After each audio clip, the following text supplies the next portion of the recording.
যখন নিজেকে চিনে যাবেন, জীবনটাকে বুঝে যাবেন, এই ব্যাখ্যার রহস্য যখন উদ্ঘাটন হয়ে যাবে, তখন দেখবেন একটা একটা করে সমস্ত শখ আপনার হারিয়ে যাবে।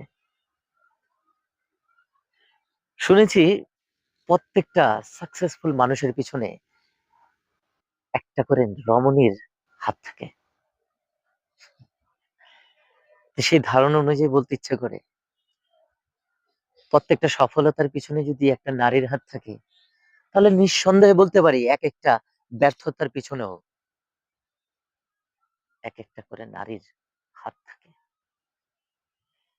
কারণ আমাদের শখের মানুষগুলি আমাদের শিখায়